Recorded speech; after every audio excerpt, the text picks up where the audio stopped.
Welcome ma'am. Thank you.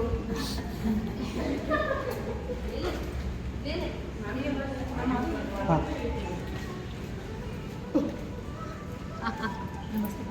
उधर से आगे मार दी सॉरी।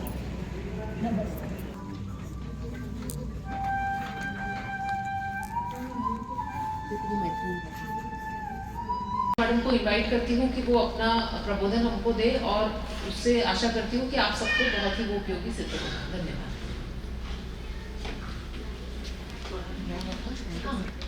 दिक्कत तो नहीं लगा देते।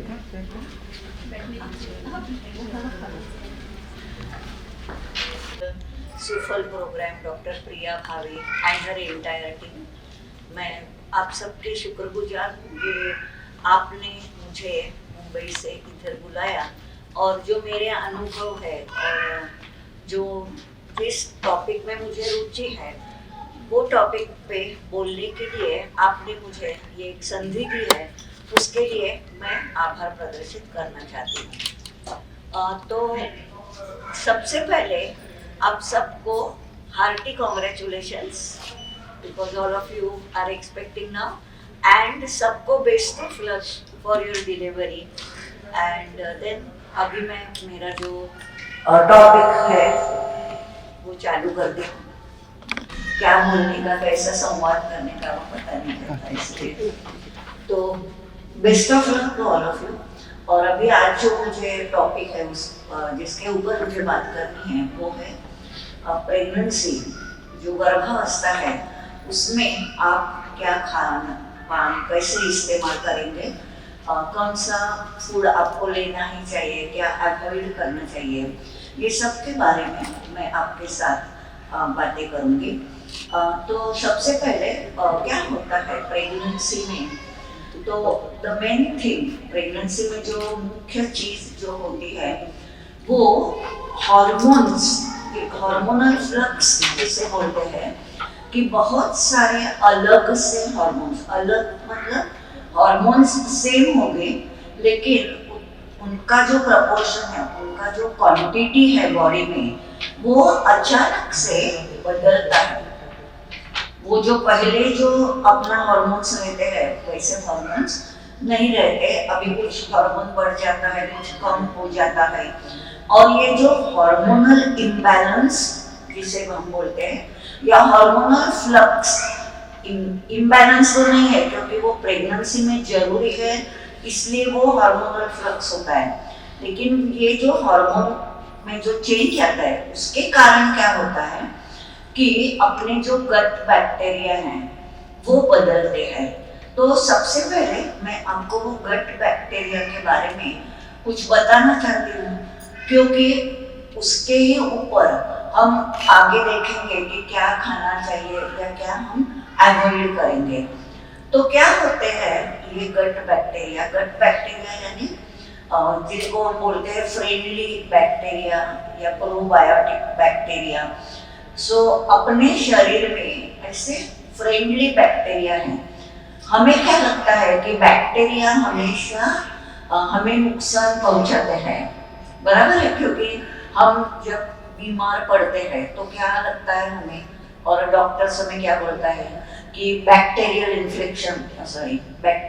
इन्फेक्शन हुआ है या वायरल इन्फेक्शन हुआ है। तो हमारा ऐसा एक समझ हुआ है कि सब बैक्टीरिया हमारे लिए नुकसानकारक है, लेकिन ऐसा नहीं है। हमारे लिए बहुत सारे उपयुक्त बैक्टीरिया भी है, फ्रेंडली बैक्टीरिया। और ये जो फ्रेंडली बैक्टीरिया ज्यादा करके गट में होते हैं, वैसे पूरे बॉडी पे भी होते हैं।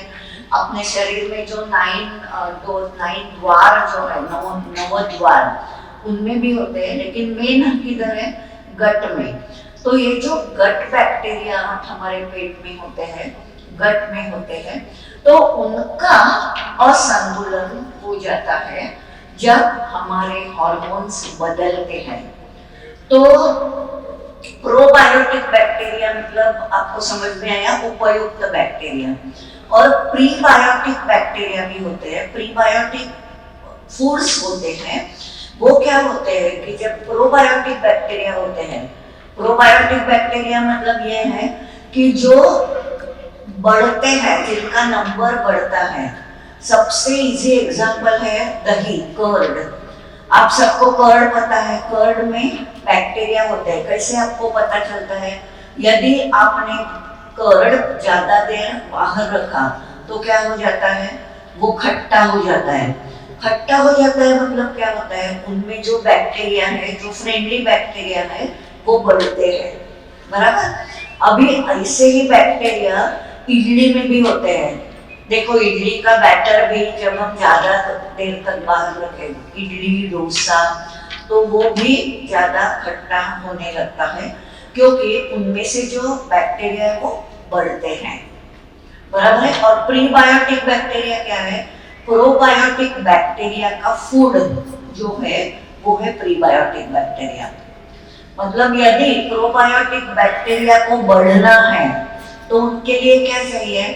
उनके लिए भी कुछ फूड चाहिए। तो वो फूड जिनमें से मिलता है उन्हें बोलते हैं प्रीबायोटिक।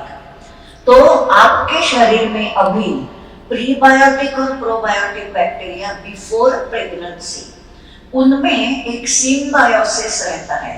सिम्बायोसिस का मतलब है अच्छा रिलेशनशिप, जो आप सबका डॉक्टर प्रिया मैडम के साथ है। तो आपका कैसा रिलेशन है? बहुत ही सिम्बायोटिक रिलेशन है। आपको उनके बारे में प्यार है, उनको आपके बारे में प्यार है। सेम थिंग, आपका नाम मैं भूल गई, स्मिता। हाँ, तो डॉक्टर स्मिता के साथ भी आपका ऐसे ही रिलेशन है, बराबर। लेकिन ये जब सिम्बायोटिक रिलेशनशिप नहीं बनता है तो उसे बोलते हैं डिसबायोसिस। ओके, तो डिसबायोसिस क्या है? जिधर कभी ऐसा भी होता है कि कोई डॉक्टर के पास हम जाते हैं और नहीं जमता समहाउ। ऐसा नहीं है कि कुछ डॉक्टर में कम है या आप में कम है, लेकिन वो 1 to 1 जो डायलॉग होता है या जो रिलेशनशिप होती है वो नहीं बन पाती। ऐसे हो सकता है, तो वो बोलते हैं डिसबायोसिस और डिसबायोटिक रिलेशनशिप। तो अभी प्रेगनेंसी के बाद क्या हुआ? आपके पेट में जो प्रीबायोटिक प्रोबायोटिक के जो सब गट बैक्टीरिया है, पेट में जो सब बैक्टीरिया है, उनमें अभी अच्छा रिलेशनशिप इतना नहीं रहा है। और ये कारण है कि जिसके लिए आप ऐसा महसूस करते हैं कि सुबह उठ के आपको नौशिया लगता है, कभी कभी, बराबर है। कभी कभी नौशिया लगता है, तो कभी कभी उल्टी जैसा भी होता है, कभी चक्कर आती है, या कभी कॉन्स्टिपेशन होती है। जो सब कुछ पहले नॉर्मल चल रहा था वैसा भी नहीं रहा। बहुत महिलाओं को तो ऐसे भी होता है कि उनको खाना ही नहीं जाता 12-1 बजे तक। पूरी सुबह at least for the first 3 months उनका बहुत बुरा हाल होता है। अब सबने कुछ ना कुछ इसमें से एक्सपीरियंस, अनुभव लिया होगा कि कुछ तो फर्क आया है बॉडी में, अपने को कुछ डाइजेस्ट नहीं होता है, या कभी कभी ऐसे लगता है कि एक चीज बहुत ही खाओ ज्यादा और एक चीज बिल्कुल भी। कभी कभी तो ऐसे दाल को तड़का दिया तो भी घर के जो कोई कुकिंग करता है उसको जाके प्रेग्नेंट लेडी बोलती है कि अरे मैं जब घर में हूँ या मैं जब तक दरवाजा बंद नहीं करती हूँ आप तड़का मत दे दो। इतना वो स्मेल भी नहीं सहन होता। ये क्यों होता है? डिसबायोसिस के कारण। डिसबायोसिस मतलब एक टाइप का बैक्टीरिया है वो बहुत बढ़ जाता है, कम हो जाता है, और दूसरे बाकी के बैक्टीरिया भी उसके कारण इम्बैलेंस हो जाते हैं, बराबर है। तो हम जब अभी प्रेगनेंसी फूड्स के बारे में बात करेंगे तो हमको क्या देखना है कि हमारे जो गट बैक्टीरिया, जो डिसबायोसिस जो हुआ है वो हमें नहीं चाहिए, उसका हम कुछ इलाज करें। ऐसे कुछ हम फूड अपने डाइट में रखें या अपना लाइफस्टाइल ऐसा कुछ करें कि जिसके कारण हमारा गट बैक्टीरिया अच्छा रहेगा, हमको कम तकलीफ होगी या हमको बिल्कुल भी नहीं तकलीफ होगी। ये हमारा प्रयास रहेगा, ठीक है। तो अभी हम देखते हैं कि क्या सिंपल रूल्स है कि जो आपको प्रेगनेंसी फूड्स के बारे में ध्यान में रखना चाहिए। पहला जो रूल है वो है कि जो आप कुक कर रहे हैं वो कैसे होना चाहिए, इजीली आप उसको बना सकते हो और आप पचा भी सकते हो। So easy to make and easy to digest. ऐसे क्यों है easy to digest, easy to make? क्योंकि गट बैक्टीरिया डिस्बायोसिस होने के कारण आपका जो डाइजेस्टिव सिस्टम है उसके ऊपर सबसे ज्यादा प्रभाव आया है। आपका थोड़ा डाइजेशन वीक हो गया है, ठीक है? तो आपको अभी क्या प्रयास करना चाहिए कि जो इजीली डाइजेस्टेबल फूड्स है वो लेना बहुत जरूरी है। और ये इजीली डाइजेस्टेबल फूड्स मतलब कंफर्ट फूड्स होते हैं। कंफर्ट फूड्स क्या है? जो खा के आपको समाधानी महसूस होता है। देखो, हम लोग कभी कभी बाहर गांव जाते हैं, समझो 5 स्टार होटल में भी रहे 8 दिन, लेकिन जब हम घर में लौट के आते हैं और कोई बोलता है कि चलो आज वापस पार्टी में जाएंगे, भोपाल में मैरिट में जाएंगे, तो आपको लगेगा क्या आने को? आप चाहोगे जो वापस जाएंगे होटल में और खाएंगे? नहीं। तो आपको क्या चाहिए? घर आके कुछ ऐसा फूड खाए कि जो हम हमेशा खाते आए, जैसे कि दाल चावल है, खिचड़ी है, दही राइस यानी कि कर्ड राइस है, जो अपना अपना कंफर्ट फूड है, वही आपको खाने के लिए अच्छा लगेगा। क्यों अच्छा लगेगा? क्योंकि आपके जेनेटिक्स में, आपके जो अनुवंशिकता एक होती है कि जो अपने घर में हमेशा आप खाते आए हो। जब आप बच्चे थे और बचपन में जो आपने खाना खाया है, यदि आपको वही खाना वापस मिलता है तो हमें कंफर्ट जोन लगता है। देखो, कभी कभी ऐसे होता है, बहुत बार, अभी तो ऐसे बहुत बार होता है कि शादी किसी और कास्ट में हो जाती है। समझो महाराष्ट्रियन है, गुजराती के साथ शादी हुई, कोई साउथ इंडियन और पंजाबी है, तो एकदम ही अपोजिट हो गया। और फिर उनमें ऐसा बहुत मैंने देखा है, सुना है कि शादी होकर जब लड़की जाती है तो ऑब्वियसली अपना ये जो कल्चर है, मेल फीमेल जेंडर वो डिफरेंस सब है ही। तो जो पति का होता है, समझो पंजाबी पति है, तो वो लड़की को भी थोड़ा पंजाबी खाना पड़ता है, लेकिन वो उसको सूट नहीं होता है। आपको ये पता है क्यों नहीं सूट होता है? शुरू में तो बिल्कुल नहीं सूट होता है, क्योंकि वो अपने पेट में आदत ही नहीं है वो पचाने की, वो टाइप के एंजाइम्स कम होते हैं। तो ये सब कारण है कि कंफर्ट जोन जो बोलते हैं, जो आपको अच्छा लगता है, जिससे आपको समाधान लगता है, वही खाना खाए। तो पहला रूल क्या हुआ कि इजीली जो कुकिंग में भी ज्यादा टाइम नहीं लगना चाहिए। एक रूल ये भी ध्यान में रखो, जब कुकिंग में ज्यादा टाइम लगता है तो पचाने में भी ज्यादा टाइम लगता है। सिंपल एग्जांपल ले लो, आप छोले बनाते होगे या मूंग बनाते होगे, किस चीज में ज्यादा टाइम लगता है? किधर आप ज्यादा सीटियां लेती है कुकर की? छोले। और कम सीटियां कब लेते हैं? मूंग में। 1 सीटी में भी हम बंद कर सकते हैं। और डाइजेस्ट कौन सा अच्छा होता है, मूंग या छोले? मूंग अच्छे डाइजेस्ट होता है। इसका मतलब क्या है कि जो इजीली कुक होता है वो इजीली डाइजेस्ट भी होता है। तो इसलिए ये दोनों आप एक साथ ही ध्यान में रखो कि जो इजीली कुक हो जाता है वही इजीली डाइजेस्ट होता है और वही आपको खाना है, ठीक है? ये रहा पहला रूल। दूसरा रूल क्या है कि आपका जो गर्भस्थ शिशु है वो एमनियोटिक फ्लूइड में रहता है, बराबर? एक प्रकार का आप सबने जाना ही होगा, डॉक्टर ने भी बताया होगा, और अभी गूगल रानी सबके पास होती है, आप लोग सब पढ़ते ही होंगे, तो उसमें से ही हमें पता चलता है कि हाँ, वो एमनियोटिक फ्लूइड, प्लासेंटा जो होता है और एमनियोटिक फ्लूइड है। तो ये सब लिक्विड जो है वो शरीर में बढ़ता है। पहले एमनियोटिक फ्लूइड नहीं था ना अपने पेट में, तो अभी एमनियोटिक फ्लूइड आ गया। अभी जब एमनियोटिक फ्लूइड भी आता है तो ब्लड वॉल्यूम भी बढ़ता है। तो ओवरऑल जो बोलते हैं ना कि जो द्रव पदार्थ है अपने शरीर में उसका जो बैलेंस है, उसका जो संतुलन है, वो भी ठीक तरह से होना बहुत जरूरी है। तो अपना सेकंड रूल क्या हो गया कि हमारा द्रव पदार्थ लेने का जो तरीका है उसमें भी थोड़ा बदलाव आना चाहिए, या वो भी कैसे अच्छी तरह से हम मेंटेन करेंगे उसके ऊपर भी हमें ध्यान देना चाहिए। समझ में आया? तो ये सेकंड इम्पोर्टेंट है, क्योंकि अपने शरीर के द्रव पदार्थ में बढ़ाव आ गया है और वही कारण है कि हमें उसका संतुलन रखना बहुत जरूरी है।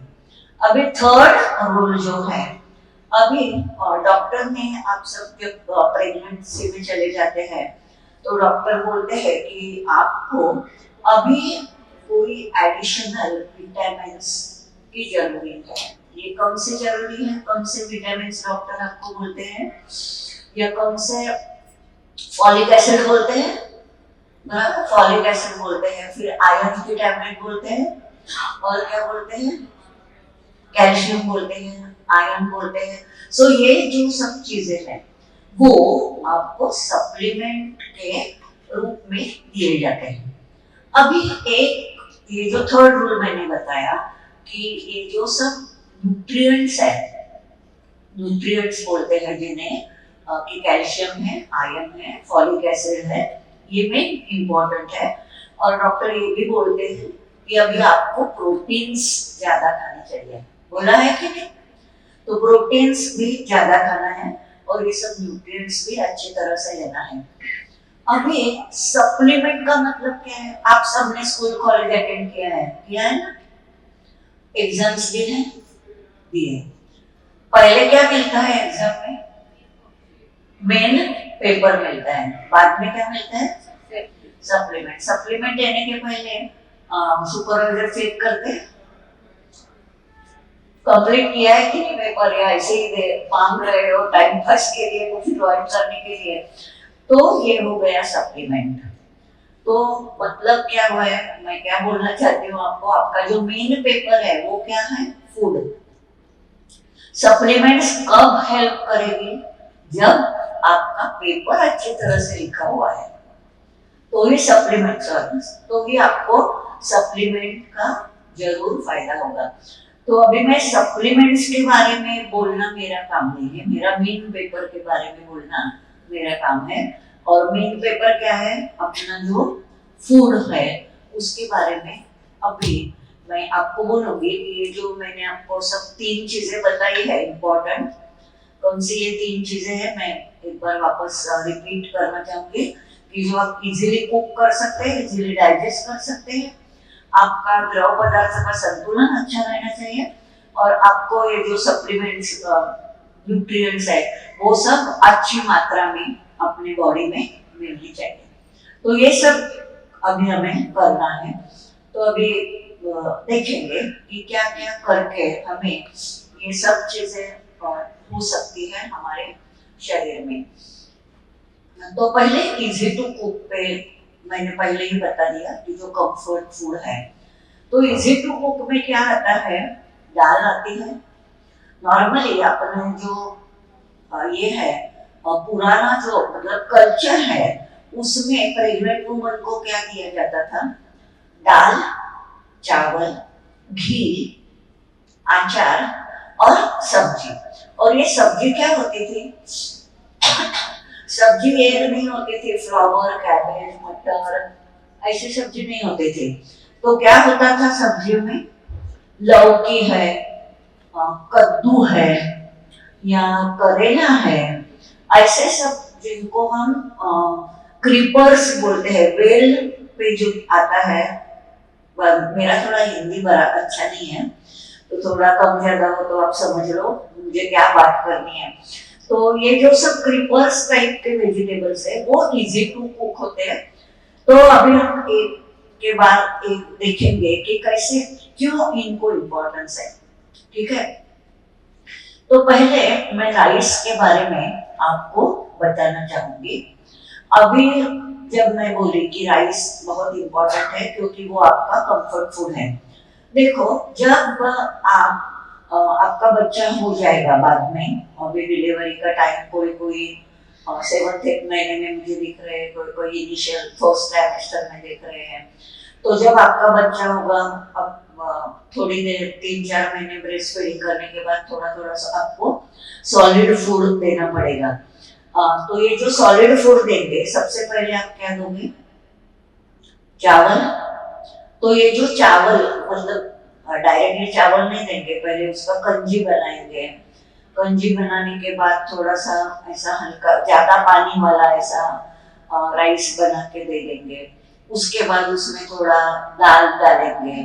तो ये सब आदत जो बच्चे को आपको डालनी है, करेक्ट है। 3 महीने के बाद आप वो देंगे ना बच्चे को, तो उसको वो आदत, वो जब गर्भस्थ है वही टाइम डालना है। तो ही उसे पता है कि मुझे क्या मिल रहा है, मम्मी भी वही खा रही है चावल, तो उसको भी वही मिलना है बाद में। तो इसलिए चावल खाना बहुत जरूरी है। और चावल का क्या विशेषता है कि चावल में एक आइनोसिटॉल, अभी मैं ज्यादा तो केमिस्ट्री या रसायनों के नाम नहीं लूंगी, लेकिन कोई लोग इधर मुझे दिख रहा है कि जिनको इसमें भी इंटरेस्ट है, तो उनके लिए मैं थोड़ा थोड़ा बोलूंगी। तो इनमें आइनोसिटॉल करके एक रसायन या केमिकल है, उसकी ये प्रॉपर्टी है कि वो चिड़चिड़ापन कम करती है। अपनी जो चिंता, हमें देखो डिलीवरी के बारे में हर एक महिला को चिंता होती है कि कैसी होगी डिलीवरी, सब ठीक होगा ना, सिजेरियन होगा, क्या होगा, लड़का होगा, लड़की होगी, घर के लोग क्या बोलेंगे, गोरा होगा, काला, सब क्वेश्चंस अपने मन में आते रहते हैं। और हमें ऐसे सम टाइप ऑफ ताण तनाव और क्या बोलते हैं, टेंशन आ जाता है। यदि वो टेंशन कम करना है, उसके लिए भी क्या जरूरी है? चावल। ठीक है, तो चावल क्यों चाहिए? अपने बच्चे को अभी से आदत डालनी है चावल की, उसके लिए अपना टेंशन दूर रखना है, उसके लिए। तीसरा रीजन है वो प्रीबायोटिक भी है। अभी मुझे विश्वास है कि आपको प्रीबायोटिक और प्रोबायोटिक का डिफरेंस जो मैंने बताया वो आपको समझ में आया होगा कि उसके ऊपर प्रीबायोटिक है, प्रोबायोटिक का फूड है। तो इसलिए प्रीबायोटिक है वो राइस, इसलिए भी उसका इम्पोर्टेंस बहुत ज्यादा है और आपका वो कंफर्ट फूड भी है। तो इसलिए चावल खाना बहुत जरूरी है। अभी मैंने दाल के बारे में भी आपको बताया, दाल चावल खाओ। अभी क्यों दाल? दाल मतलब क्या है? पल्सेस। डॉक्टर ने हमें क्या बताया है? प्रोटीन्स खाओ। अभी प्रोटीन्स, यदि आप नॉन वेजिटेरियन हैं तो आप अंडा खा सकते हो, या आप जो हमेशा खाते आए हो बचपन से, वो नॉन वेजिटेरियन आप जरूर खा सकते हो, एक्सेप्ट कि रेड मीट ऐसी कुछ चीजें नहीं खाना, अदरवाइज आप लोग नॉन वेज भी खा ही सकते हो। और जो वेजिटेरियंस है वो लोग क्या खाएंगे? अभी प्रेग्नेंट होने के बाद अचानक से आप अंडा मत चालू करो, क्योंकि कभी है जो बॉडी को आदत ही नहीं थी अंडा खाने की, पचाने की, वो अचानक से वो नहीं कर पाएगा। तो जो पहले से कर रहे हो सेम थिंग, मतलब वही चीज हर एक एक्टिविटी के लिए एप्लीकेबल है।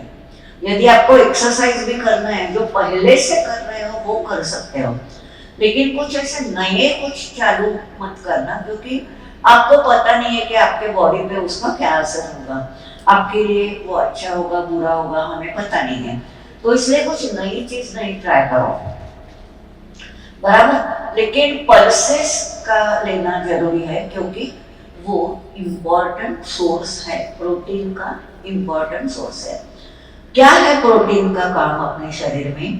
प्रोटीन का काम है कि अपना जो नया गर्भपन, मतलब जो शिशु बन रहा है अपने बॉडी के अंदर, वो किस चीज से बनता है?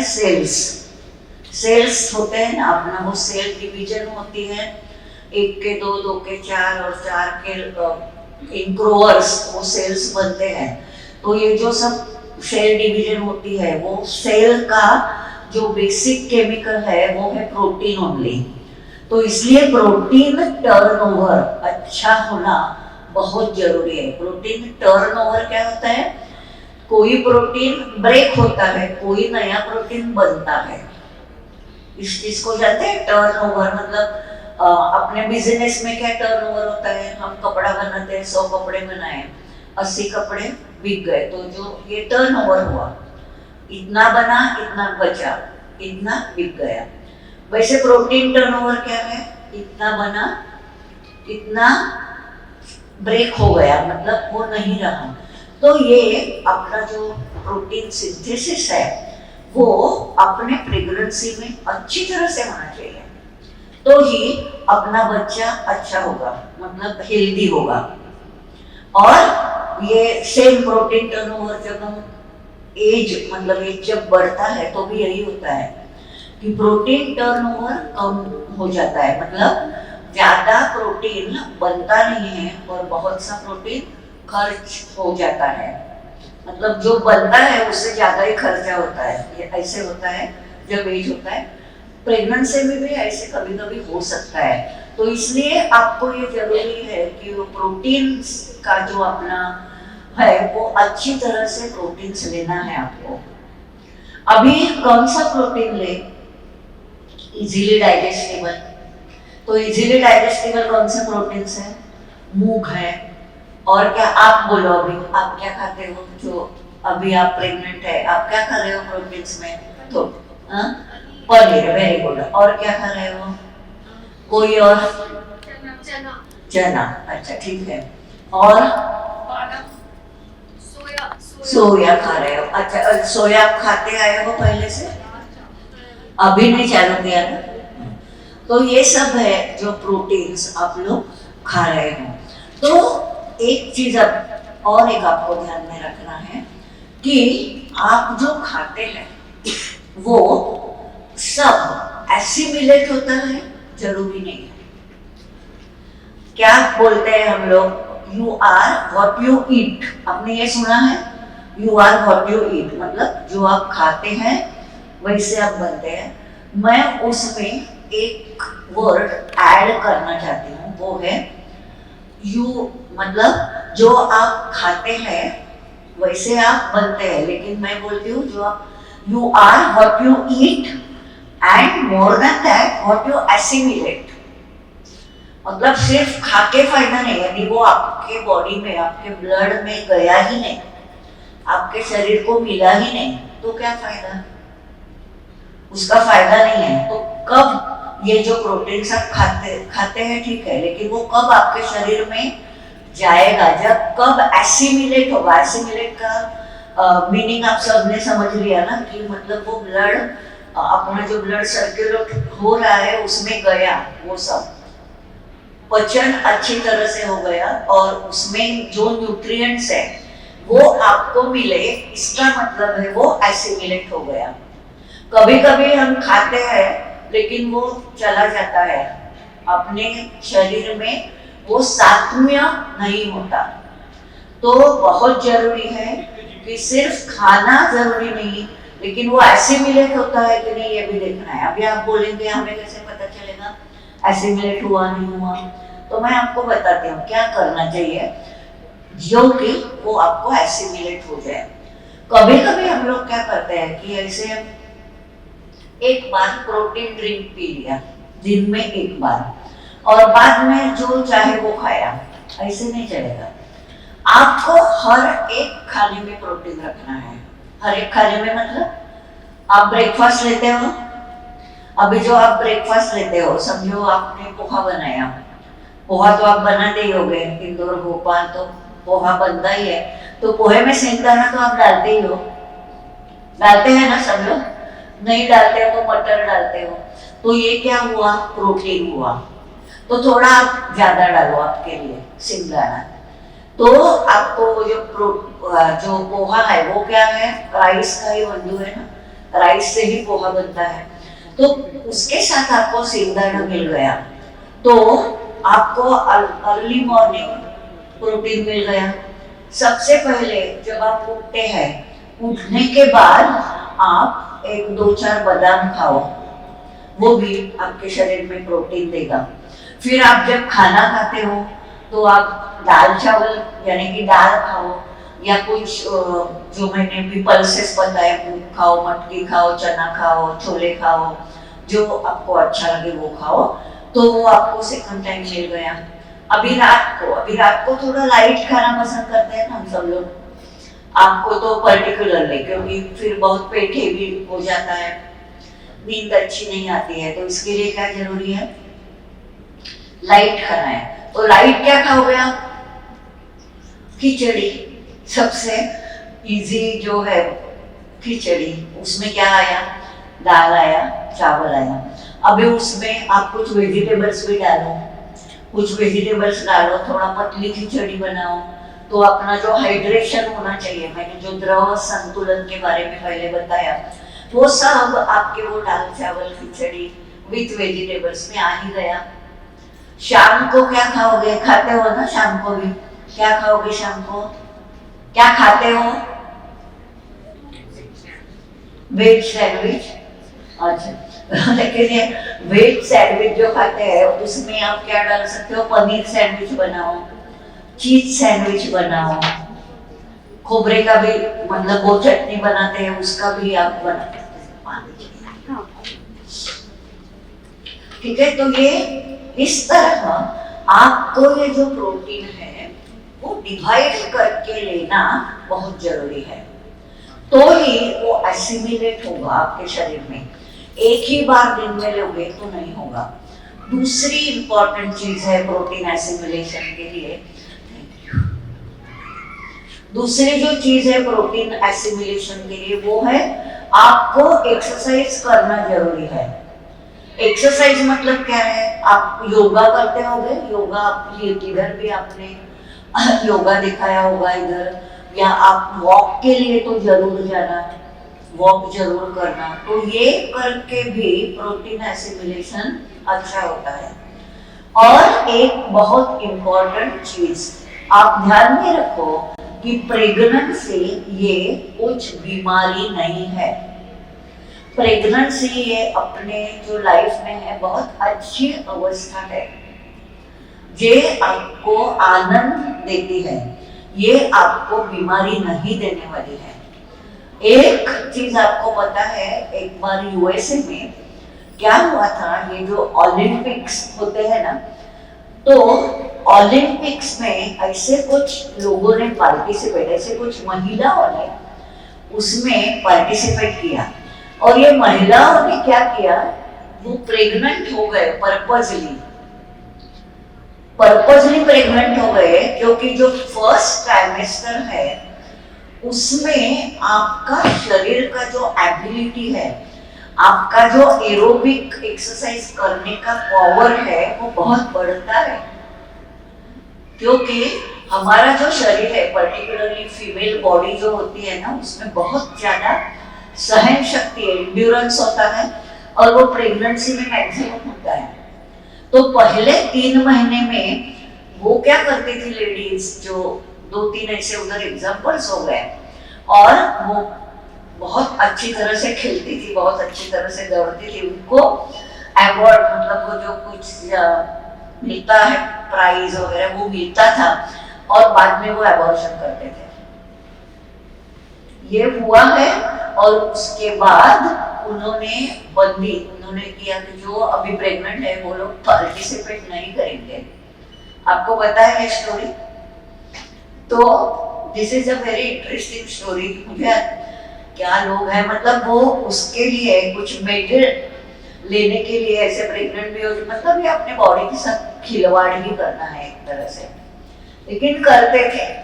और मतलब ये स्टोरी मैंने क्यों बताई, क्योंकि मुझे ये कहना था आपको कि आप उसे बीमारी मत समझो, ऐसे मत समझो कि मैं अभी ये नहीं कर सकती, मैं अभी दौड़ नहीं सकती, मैं अभी बेंड नहीं कर सकती, सब कुछ आप कर सकते हो और बहुत अच्छी तरह से कर पाओगे। जो पहले करते थे उससे भी ज्यादा अच्छी तरह से, भले ही आप ओलंपिक्स में नहीं पार्टिसिपेट करो, क्योंकि आपको ये चीजें, पूरी चीजें नहीं करना है, लेकिन अच्छी चीजें हम जरूर करेंगे, ठीक है। तो मुझे बोलने का ये है कि आप घर में सब कुछ करो, घर का काम करो, जो आपका हमारी जो हमेशा वाली जो एक्टिविटी है वो करो, एक्सरसाइज करो, और वो प्रोटीन डिवाइड करके ले लो, तो आपका प्रोटीन टर्नओवर अच्छा रहेगा, और प्रोटीन टर्नओवर अच्छा रहेगा तो बच्चा भी अच्छा होगा। ठीक है, तो ये रहा पल्सेस के बारे में, और जितना वैरायटी हो सके वो आप खा लो, क्योंकि जितना हम वैरायटी खाते हैं उतना अपने पेट में जो अगेन गट बैक्टीरिया जो मेन है, प्रेगनेंसी का जो पहला रिजल्ट होता है वो क्या है, हार्मोनल फ्लक्स होता है, और हार्मोनल फ्लक्स के कारण गट बैक्टीरिया में वो डिसबायोसिस आता है, उसको जो प्रिवेंट करने के लिए चीज करनी है वो प्रोटीन टर्नओवर हमारा अच्छा रहना चाहिए। तो ये हो गया पल्सेस के बारे में। तो दाल हो गई, चावल हो गया, दाल चावल के ऊपर क्या डालेंगे, घी। तो अभी कुछ चीज तो घी के बारे में मैं आपको बताऊंगी। आप सब लोग घी खाते हो अच्छी तरह से, बहुत अच्छा है। क्यों खाना चाहिए घी, क्योंकि घी अगेन एक ये प्रीबायोटिक तो है घी, और उसमें short chain fatty acids, HCFFD ने बोलते हैं, शॉर्ट चेन फैटी एसिड्स है। इसके कारण क्या होता है कि हमारा जो वेट है वो ज़्यादा बढ़ता नहीं है। ये हमारा अगेन एक मिसअंडरस्टैंडिंग है कि घी खा के अपना वेट बढ़ता है। घी खा के कभी वेट नहीं बढ़ता है, क्योंकि घी जब हम खाते हैं वो शॉर्ट चेन फैटी एसिड्स होने के कारण वो अपने शरीर में उसका जो ज्वलन है वो तुरंत हो जाता है।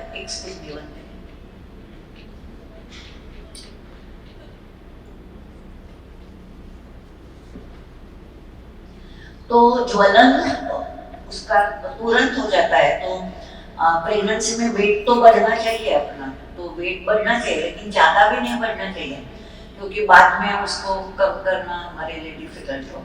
तो इसका कारण है कि आपको शॉर्ट चेन फैटी एसिड वाला फैट, ये एक्चुअली एक ऐसे मिरेकल जैसा, और जिसे हम बोलते हैं कि डिवाइन फूड जो है वो है घी। क्यों ऐसा बोलते हैं डिवाइन फूड? जब आप प्रसाद बनाते हो, कौन से ऑयल में बनाते हो या घी में? घी में बनाते हो। कभी बनाया है ऐसा ऑयल में? नहीं, कभी भी नहीं। तो इसलिए इसको डिवाइन फूड बोलते हैं, क्योंकि वो भगवान जी को वही पसंद है, और भगवान जी को पसंद जो है वो अच्छा ही रहता है, तो घी इसके लिए अच्छा है। और अपना जो ब्रेन है उसका जो कॉम्पोजिशन है उसमें 60% फैट सेल्स है। कितना ज्यादा है देखो, 60 to 70% फैट सेल्स है। और अभी जो आपके पेट में बच्चा बढ़ रहा है तो उसका जो ब्रेन, यदि आप चाहे कि वो इंटेलिजेंट हो जाए बच्चा, तो उसके लिए क्या अच्छा होना चाहिए? ब्रेन। ब्रेन कब अच्छा होगा? जब ब्रेन में उसको जो 60 to 70% फैट सेल्स चाहिए वो मिलने चाहिए। और इसलिए घी खाना बहुत जरूरी है आफ्टर डिलीवरी ऑल्सो। डिलीवरी के बाद मुझे पता है कि हर एक जगह इंडिया में किधर भी जाओ आप, from east to west, from south to north, सब जगह घी में बनाए हुए लड्डू दिए जाते हैं। अभी ऐसे भी लोग होते हैं, ऐसे भी लेडीज, मैं मिली हूँ एक दो लेडीज को बाद में, मतलब जब मैंने घी का इम्पोर्टेंस कुछ अलग चीज के लिए बताया था, और वो टाइम मैंने ऐसे बताया था कि प्रेगनेंसी और डिलीवरी के बाद, तो एक लेडी ने तो मुझे इतना, मतलब ये बोलने को भी अभी शर्म आ रही है, वो बोली कि मेरी सास मुझे घी के लड्डू बना के देती थी और मैं उनको फ्लश करती थी, बेडरूम बंद करके फ्लश करती थी, फेंक देती थी। मतलब देखो, क्योंकि मुझे पता ही नहीं था कि इतना घी का इम्पोर्टेंस है, वो बोली। तो कुछ चीजें ऐसी है ना कि जो परंपरा से आई है, आपको बिलीव करना चाहिए। ऐसा कोई भी आपको ऐसी चीज नहीं देगा कि जो आपके लिए हार्मफुल होगी। तो घी का बहुत ज्यादा इम्पोर्टेंस है, और घी के बारे में बहुत सारे प्रोवर्ब्स है और श्लोक्स भी है कि जिसमें आपको वो घी का इम्पोर्टेंस दिखाया गया है। जैसे कि मराठी में हम बोलते हैं तूप दाखवी रूप। तूप मतलब घी, रूप मतलब अपना जो ब्यूटी है वो। तो घी खाने से हमारा ब्यूटी बढ़ता है। ब्यूटी बढ़ता है मतलब समझो मेरा नाक ठीक तरह से नहीं है, नोज तो टेढ़ा है तो सीधा नहीं होने वाला है, लेकिन अपने जो ग्लो आना है अपने शरीर पे, क्योंकि घी जो है वो अपने शरीर को, माइंड को और ब्रेन को सबके लिए वो बहुत अच्छा है। दूसरी एक चीज आपने जो महसूस की होगी कि घी में आप सब लोग भगवान के सामने दिया जलाते हो भगवान के सामने दिया, किस चीज में डालते हो? वो जो बात होती है किधर रखते हो? घी में रखते हो। कभी कभी ऑयल में रखते हो, कभी नहीं रखते। अच्छा, बहुत अच्छी बात है। हम लोग कभी कभी ऑयल में रखते हैं, कभी कभी घी में। ऑयल में जब हम रखते हैं तो ऐसी हो जाती है तुरंत, लेकिन जब घी में रखते हैं ना तो वो लास्ट तक ऐसी रहती है।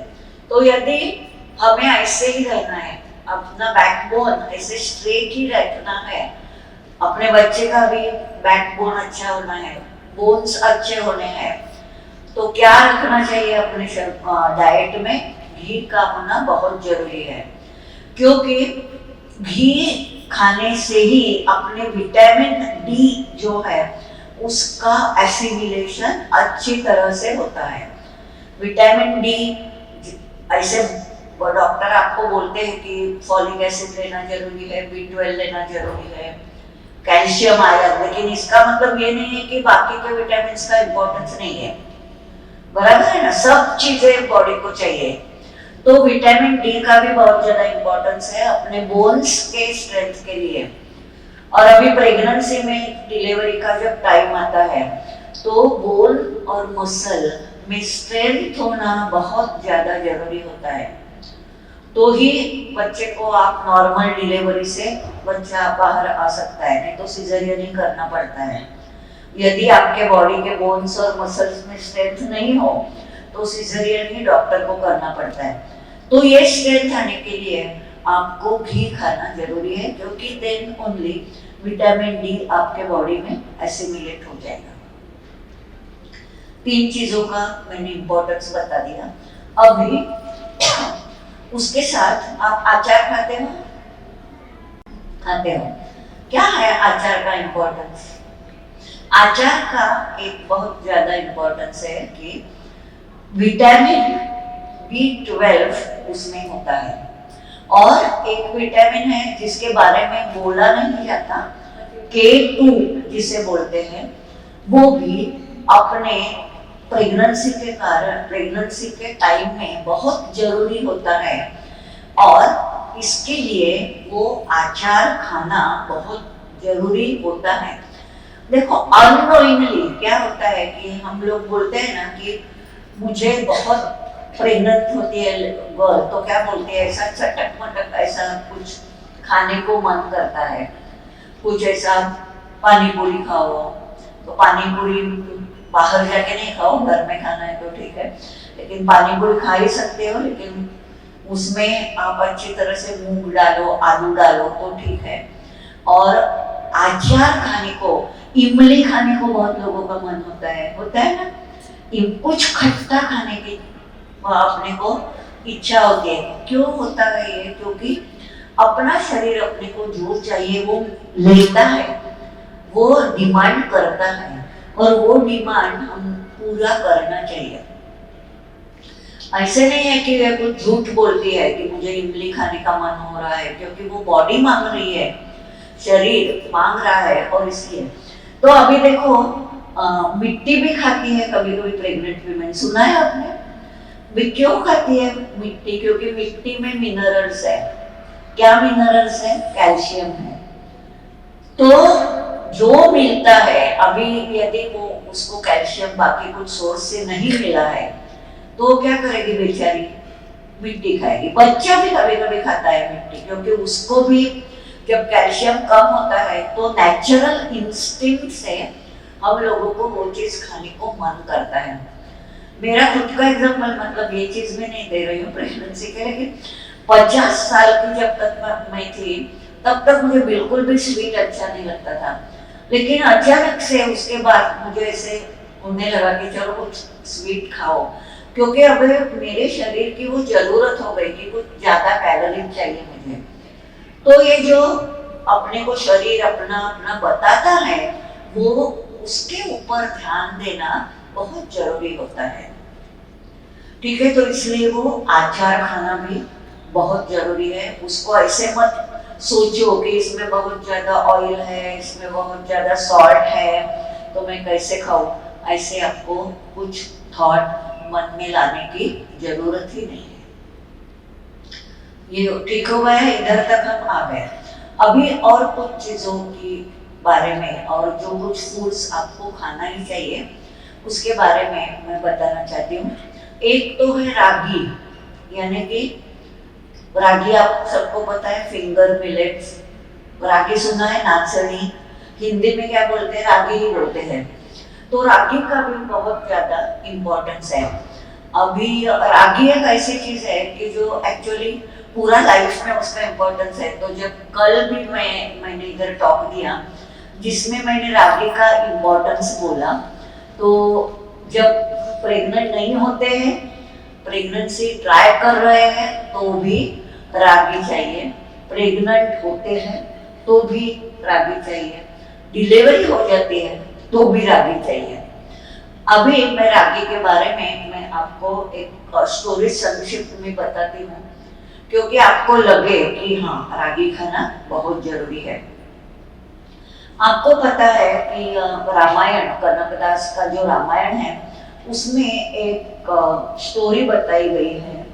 तो जब श्री राम जी अपना रावण के साथ उनका युद्ध हो गया और वो जीत गए, अयोध्या नगरी में आ गए। अयोध्या नगरी में बहुत सारे उत्सवी एटमॉस्फेयर में सेलिब्रेशंस हो रही थी। सब लोग अच्छे तरह से मिष्टान्न खा रहे थे, नए नए कपड़े पहन रहे थे। ऐसा ही जब सब बलून्स वगैरह लगा के सब से, अभी आप सब लोग अच्छे मूड में हो, वैसे ही सब लोग अच्छे मूड में थे। अभी हनुमान जो मारुति लाया है, उनके जो भक्त है, उनको भी लगा कि मैं मेरे गांव में जाता हूँ, किष्किंधा नगरी उनका गांव है, उधर मैं जाता हूँ और उधर भी मैं ये उन सब लोगों को मुझे बताना है कि ये श्री राम जी ने कैसे विक्ट्री की है और कैसे हम सब लोग भी बहुत खुश हैं। तो वो श्री राम जी के पास जाते हैं और उनको बोलते हैं कि मैं जाना चाहता हूँ किष्किंधा नगरी में। तो श्री राम जी उनको परमिशन देते हैं कि जरूर जाना। फिर बाद में बोलते हैं कि मुझे इधर से कुछ लेके जाना है। तो श्री राम जी पूछते हैं क्या लेके जाना है आपको? तो बोलते हैं मुझे नाचनी लेके जाना है।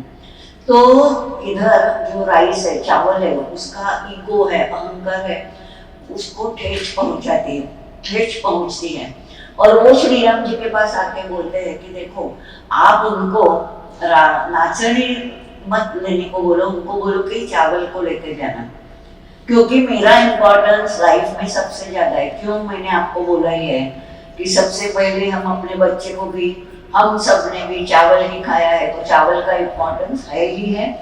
और इतना ही नहीं है, हमारे जन्म से मृत्यु तक, मृत्यु के बाद भी जब हम आते हैं कौवा बन के, तो भी हमें चावल ही दिया जाता है, तो मेरा इम्पोर्टेंस ज्यादा ही है। ऐसे बोल के वो श्री राम जी को बहुत ही, श्री राम जी भी कंफ्यूज हो जाते हैं कि मैं भी क्या बोलूं इसको। तो वो बोलते हैं कि देखो मैं सोचता हूँ, मैं ब्रह्मदेव को पूछता हूँ क्या करें। ब्रह्मदेव जी को वो विनती करते हैं कि आप जरा बोलो कि क्या करूं मैं, हनुमान जी को क्या बोलूं, नाचनी लेके जाने को बोलूं या चावल? तो बोलते हैं आप दोनों को ऐसे डिब्बे में बंद करके रखो और 6 महीने के बाद मैं आता हूँ। 6 महीने के बाद भी उनको टाइम नहीं है, तो फिर श्री राम जी को ही सब न्याय करना पड़ता है। और वो जब वो डिब्बे खोलते हैं, वो क्या देखते हैं, जब वो डिब्बे खोलते हैं तो देखते हैं कि वो जो नाचनी है बहुत फैश रही है, वैसे की वैसी है, और चावल को पेस्ट ने, मतलब कीड़े ने खाया है और चावल तो अच्छा नहीं रहा। तो इसका मतलब क्या हुआ, चावल बुरा है या मतलब नहीं है, चावल की जगह चावल है। लेकिन नाचनी का क्या महत्व है कि जो अपना हेल्थ है, जो अपने को अपना बच्चा चाहिए, कैसा होना चाहिए अपना बच्चा, हेल्दी होना चाहिए, उसको कुछ भी बीमारी नहीं होनी चाहिए। तो उसके लिए हमें उसको धष्ट पुष्ट जो हम बोलते हैं, अच्छी तरह से उसकी ग्रोथ होनी चाहिए। और यदि हनुमान जी को नाचनी पसंद है, इसका मतलब क्या हुआ? आपके लिए भी, मतलब आपके बच्चे के लिए, आपके खुद के लिए, आपके घर में जो बड़े लोग हैं उनके लिए, सबके लिए नाचनी का बहुत ज्यादा महत्व है। और श्री राम जी इतने खुश हो जाते हैं वो नाचनी के ऊपर कि उसका वो नाम बदलते हैं, उसका नामकरण करते हैं कि रघुकुलोत्पन्न RAGI, इसलिए वो हिंदी में नाम आया है रागी। तो ये रागी नाम किधर से आया? श्री राम जी ने दिया। क्यों दिया? क्योंकि हनुमान जी को पसंद है। अभी हनुमान जी तो देखो, आपने वो स्टोरी सुना है, वो जब पर्ल्स, मोतियों की माला, वो जब चबाते हैं मारुति राजा, और वो चबाते हैं तो वो फेंक देते हैं। क्यों फेंक देते हैं? कि उसमें राम नहीं है। और ऐसे श्री राम जी जिनको पर्ल्स भी फेंकना है, उनको रागी लेके जाना है। मतलब आप ये ध्यान में रखो कि कितना इंपॉर्टेंस है ये चीज का। आप सब लोग खाओगे रागी? अभी खाते हैं? अभी बोलो ना हाँ या ना, मुझे भी अच्छा लगेगा, मैं ही बोलती जा रही हूँ। खाते हैं यार, हाँ या ना? कभी कभी। अभी उसका वीक में 3 बार खाओ। क्यों खाना है आपको रागी? क्योंकि उसमें जो मैडम ने आपको विटामिन सप्लीमेंट के रूप में लेने को बोला है, वो सब उसमें फूड में, मतलब वो रागी में है ही। कैल्शियम बहुत है, आयरन है, फॉलिक एसिड है, उससे भी ज्यादा फाइबर भी है। अभी फाइबर भी प्रेग्नेंट वीमेन को कभी कभी कॉन्स्टिपेशन जब होती है तो क्या लेने को बोलते हैं डॉक्टर? आपके आहार में, आपके डाइट में थोड़ा ज्यादा फाइबर लाओ। तो फाइबर कैसे लाते हैं? कोई लोग फाइबर का ड्रिंक लेते हैं, लेकिन एक चीज ध्यान रखो, जब आप फाइबर का ड्रिंक लेते हैं तो वो आयरन और कैल्शियम के एब्सॉर्प्शन में वो बाधा लाता है। कैल्शियम आयरन का एब्सॉर्प्शन फिर अच्छी तरह से नहीं होगा। तो इसलिए आपको क्या, डाइट में से जितना फाइबर मिले उतना अच्छा है। तो उसके लिए आप फ्रूट्स खाओ। फ्रूट्स कैसे खाओ? छिलके के साथ, एक्सेप्ट एप्पल। और जो इधर का अभी जो है ये सीजन में वही फ्रूट्स खाओ। वेजिटेबल्स भी वही जो अभी सीजन में है वो वेजिटेबल्स खाओ। और रागी खाओगे तो भी आपको बहुत सारा फाइबर भी मिल जाता है। तो ये रागी के कारण आपको फाइबर मिलेगा। घर में किसी को डायबिटीज हो वो भी चला जाएगा। तो ये सब बहुत सारे फायदे रागी के हैं। तो इसलिए रागी आप जरूर इस्तेमाल करो, ठीक है?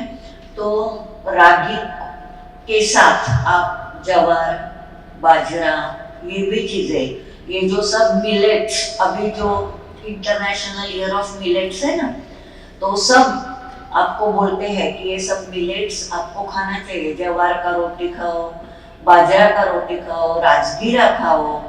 तो राजगीरा भी बहुत अच्छा है आपके लिए। राजगीरा भी है, कैसा है राजगीरा? राजा का अन्न है।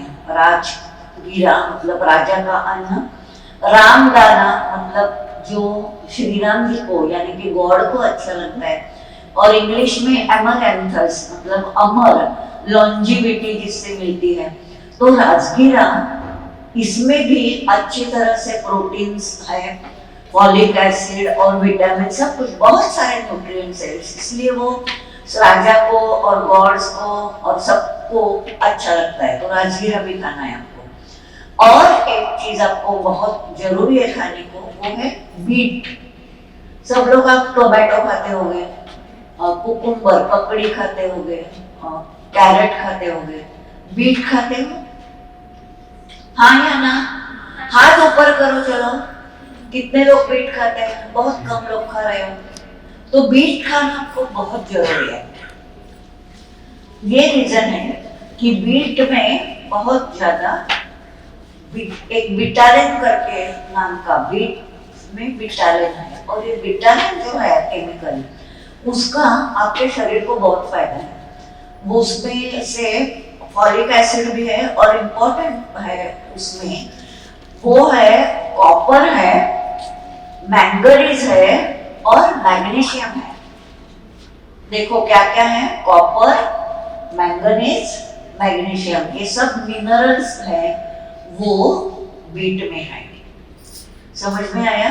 और बीट खा के, बीट में अच्छी तरह से जो एंटी ट्यूमर प्रॉपर्टी भी है, मतलब ये अभी उसके आपके लिए कुछ इम्पोर्टेंस नहीं, लेकिन मैं बोल के रखती हूँ कि ये भी एक हमेशा के लिए, जैसे हम टोमेटो, कुकुम्बर, कैरेट खाते हो, वैसे ही हमें बीट भी खाना चाहिए।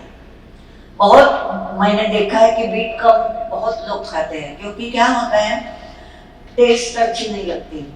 तो उसका अच्छी तरह से आप कचुम्बर बनाओ, या बीट का पराठा भी आप बना सकते हो, बीट का हलवा बनता है, बीट का वड़ी भी बनता है, वो सब आप खा सकते हो। लेकिन बीट आपको जरूर आपके डाइट में रखना है। अभी ये बहुत लोगों का मिसअंडरस्टैंडिंग है कि बीट में बहुत ज्यादा आयरन है, लेकिन नहीं, बीट में बिल्कुल भी आयरन नहीं है। बीट के लीव्स में है, लीफ जो होते हैं उसके जो पत्ते हैं, वो पत्ते का सब्जी बनाओ, वो पत्ता है वो आप दाल में डालो, उससे आप आयरन मिलेगा। लेकिन बीट जो हम खाते हैं कचुम्बर के रूप में, उसमें क्या है, कॉपर, मैंगनीज, मैग्नीशियम, ये मेन है, और ये मिनरल्स आपको बहुत हेल्प करने वाले हैं, और विटामिन के साथ, तो ये लेना है आपको। अभी मैं थोड़े स्पाइसेस के बारे में बताना चाहती हूँ। एक है हींग। आप सब लोग हींग का इस्तेमाल करते होंगे, particularly in the first trimester, जब ये उल्टी का खाने को नहीं होता है, नौसिया होता है, तो जरूरी है कि हींग आप छाछ में डालो, या आप हींग को दाल में तो डालते ही होगे ना सब लोग, लेकिन उसका थोड़ा प्रपोर्शन बढ़ाओ, और छाछ भी जरूर लेना सुबह शाम। तो 2 बार जाता है ना पेट में, और थोड़ा ज्यादा प्रपोर्शन में जाता है।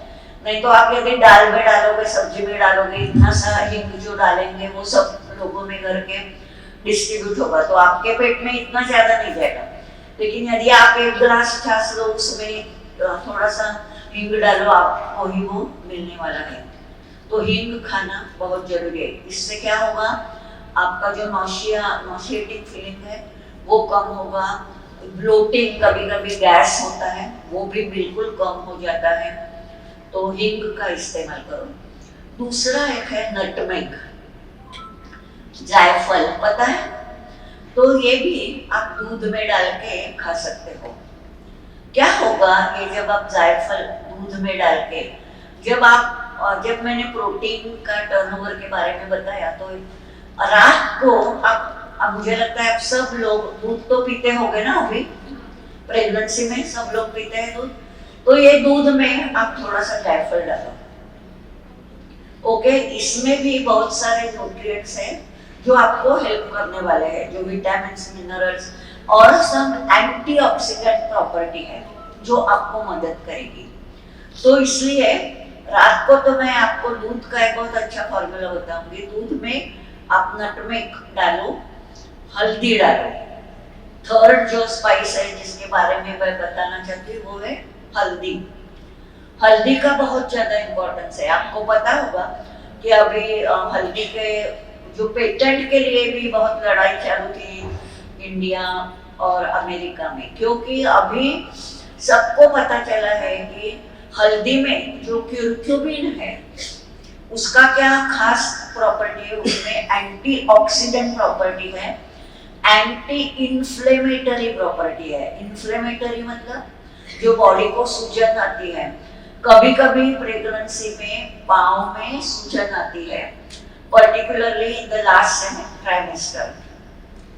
तो वो टाइम आपको जरूरी है कि ये हल्दी दूध पीना, क्योंकि हल्दी में एंटीऑक्सीडेंट प्रॉपर्टी है, एंटी इन्फ्लेमेटरी प्रॉपर्टी है, और एंटी बैक्टीरियल, एंटीवायरल सब जो प्रॉपर्टी है वो आपको कभी कभी जो वजाइनल इन्फेक्शन का भी चांस होता है प्रेगनेंसी में, वो भी आपको कम होगा पहले से ही, मतलब फर्स्ट ट्राइमेस्टर से ही आप ये चालू करो। दूध में क्या क्या डालोगे? नटमेग डालोगे, हल्दी डालोगे, और थोड़ा सा केसर डालो, रूप निखर आता है बच्चे का और आपका भी। और बाद में उसमें कैश्यूज भी डालो।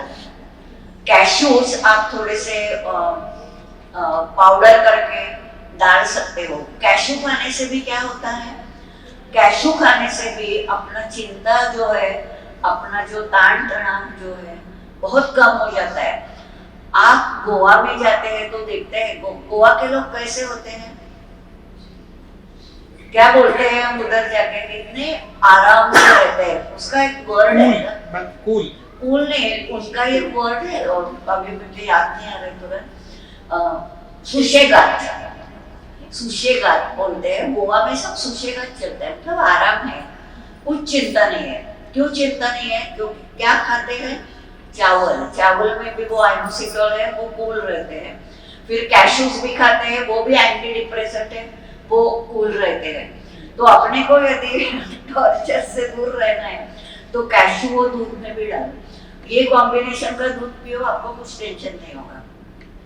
ठीक है, तो ये हो गया अपना थर्ड जो मैंने स्पाइस बताया। तो मैंने 3 स्पाइसेस के बारे में आपको बताया है जो आपके लिए बहुत इंपॉर्टेंट है। हल्दी है, नटमेग है और एसेफोटिडा और हिंग, ये 3 स्पाइसेस आपके लिए बहुत इंपॉर्टेंट है।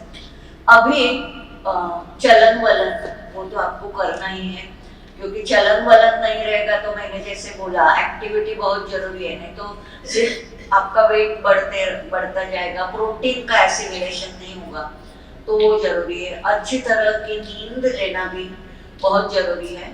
और नींद के पहले 1 घंटा आप सब जो यूज कर रहे हो कि मोबाइल है, आईपैड है, किंडल है, कुछ भी आप मत यूज करो। कुछ अच्छा गाना सुनो, कुछ अच्छा पढ़ो, जिसके कारण आपको मेंटली भी स्टेबल लगेगा। क्या होता है जब हम लोग ऐसे इस्तेमाल करते हैं कंटिन्यूसली, तो वो जो लाइट आता है ना, उससे हमारे ब्रेन को सिग्नल ही नहीं मिलता है कि अभी रात हो गई है और सोना है, और इसलिए हमारी नींद में वो बहुत इंटरफेयर करता है। तो not even only in pregnancy, for everyone it is not advisable to use gadgets at least 1 hour before you go to sleep. Okay, ये कर पाओगे आप, या लास्ट मिनट तक आप लिखते रहोगे मैंने आज ऐसा दूध बनाया है, वैसे दूध बनाया है, मैडम ने बोले वैसा, बाद में नेक्स्ट डे बोलो, लेकिन उस दिन आप अच्छी तरह से सो जाना, सब गैजेट्स दूर रखें। और 2-3 फूड्स के बारे में 2 मिनट में बात करती हूँ, क्योंकि वो बोलना जरूरी है कि कच्चा केला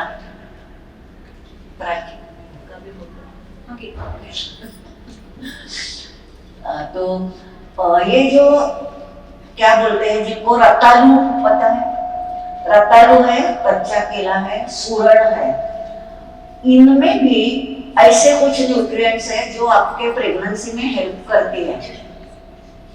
ठीक है, तो सूरन, याम पता है ना, सूरन खाते हो ना, रतालू खाते हो और कच्चा केला खाते हो। ये सब चीजें वीक में 3 बार खाना है आपको, मतलब 1 बार कच्चा केला खाओ, 1 बार सूरन खाओ और 1 बार रतालू खाओ। और भी बहुत सारे जो रूट वेजिटेबल्स मिलते हैं वो आप खाते रहो, वो आपके लिए बहुत अच्छे हैं। उसमें बहुत प्रकार के मिनरल्स होते हैं, जैसे कि न्यूट्रिशन साइंस है, एक ऐसा साइंस है कि वो रिसेंटली डेवलप है, लास्ट 100 इयर्स का है, और हम लोग जीते हैं कभी से। तो ये जो परंपरा से हम लोग खाते आए हैं ना, उसका कुछ इम्पोर्टेंस है, तो ये खाओ। और पंचामृत खाना, पंचामृत क्या है, दूध, दही, घी, हनी और शक्कर। शक्कर भी खाना जरूरी है, क्योंकि शक्कर यदि आपके शरीर में योग्य प्रमाण में हो, अच्छी प्रपोर्शन में हो, तो वो आपको हेल्प करेगी।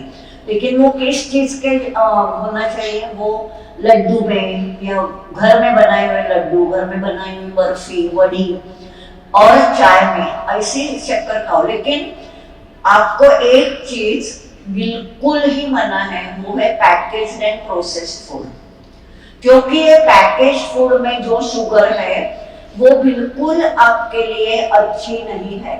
उसको बोलते हैं HFCS high fructose corn sugar, वो तुम्हारे लिए बिल्कुल अच्छी नहीं है। तो एक भी बिस्किट नहीं खाना है आपको, जूसेस नहीं पीने हैं, कुछ भी सीरियल बाहर से लाके नहीं, जो बाहर से प्रोसेस्ड और पैकेज बन के आया है वो स्ट्रिक्टली आपको बंद करना है, क्योंकि उसमें जो शुगर है वो आपको नहीं चलेगी। बाकी के घर में जो आप लोग खाना मिठाइयाँ बनाते हैं उसमें से चलेगी।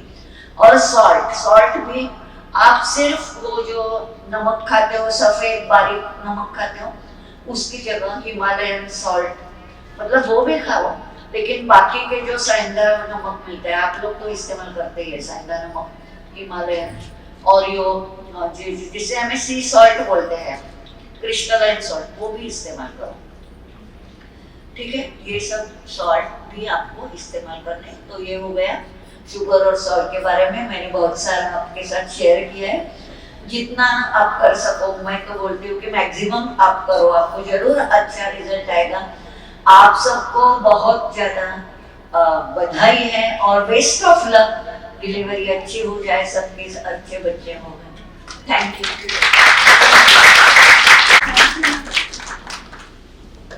Thank you ma'am. मैम ने, मुझे नहीं लगता कि कुछ भी बताने का उसमें छूटा होगा। सारी चीज़ें उसमें ऐड कर दी, एक एक पल्सेस, स्पाइसेस, नमक कैसे यूज़ करना है, हींग का क्या उसमें रोल है। मुझे तो कोई भी एक चीज़ नहीं लग रही जो छूटी होगी। और किसी जिसने भी ये क्लास मिस करी है, मुझे लग रहा है उसका जरूर वो पोर्शन छूट गया है पूरा।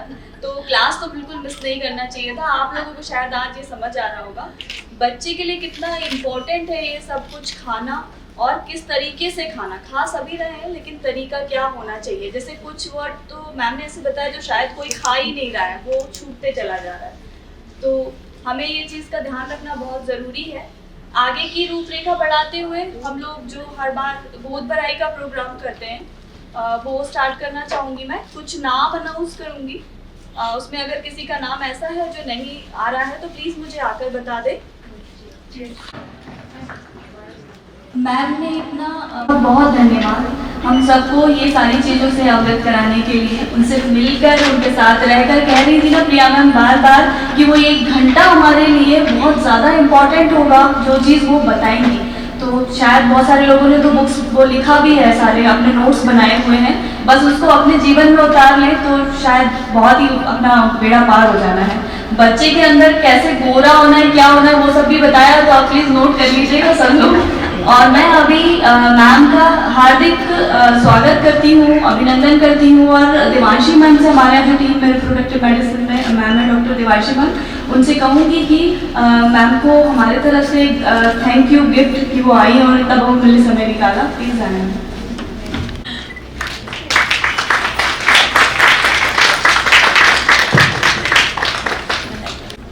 निधि शुक्ला जी फर्स्ट नंबर पर मैम को बुलाना चाहूँगी।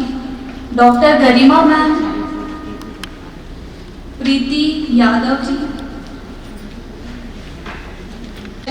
इसमें हमारा साथ निभाए। अंशुल जैन जी,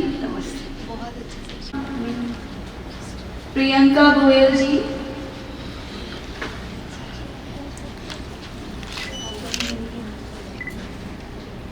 सुनीता पांडे जी, पुष्पा लोवंशी जी,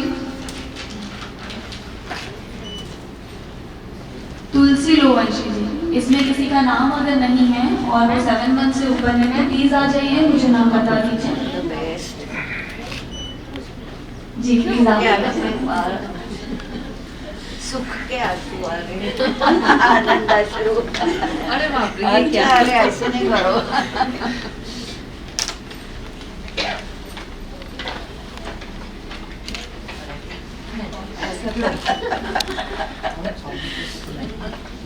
अरे राव दे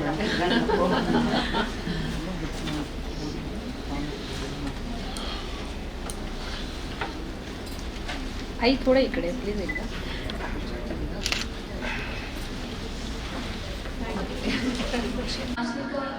व्यवस्था की हुई है जो सामने वाले तक पहुँचे। और सबका बहुत बहुत धन्यवाद इनकी तरफ से और बंसल हॉस्पिटल की तरफ से। इसी तरह सभी लोग आते रहें और प्रोग्राम में जो चीज़ें महत्वपूर्ण बताई जा रही हैं वो आप भी करो ऐसा।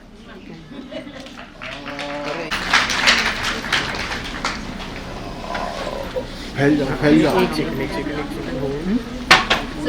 डॉक्टर एकदम आया है नजदीक। इधर डाउन होके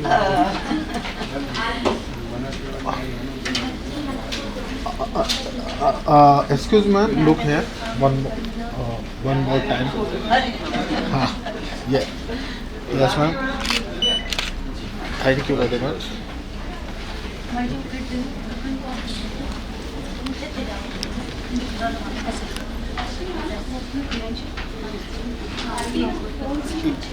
ఇక్కడ బొమ్మను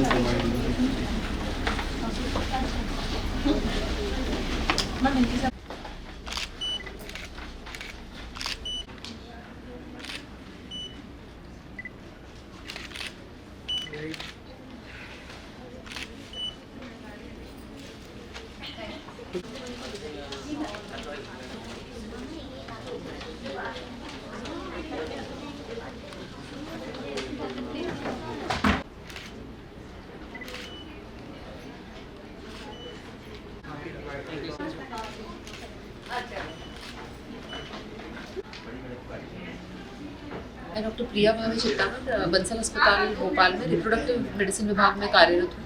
और आज हमने एक यूनिक प्रोग्राम ऑर्गेनाइज किया है। सुफल गर्भावस्था सपोर्ट ग्रुप ये हम पिछले 8 सालों से चला रहे हैं। ये जो सपोर्ट ग्रुप है ये प्रेगनेंसी से संबंधित समस्याओं के निवारण के लिए इसमें हम योग, प्राणायाम, खान पान, आचार विचार इस सब के बारे में सेशंस ऑर्गेनाइज करते हैं। आज का जो सेशन है इसमें श्रीमती रेखा दिवेकर जी आई। इन्होंने गर्भावस्था में पारंपरिक खान पान से कैसे हम होने वाले शिशु की हेल्थ को अच्छा कर सकते हैं, किस तरह गर्भवती महिला अपने आप को स्वस्थ रख सकती है, इसके बारे में बहुत अच्छा एक व्याख्यान लेके और जानकारी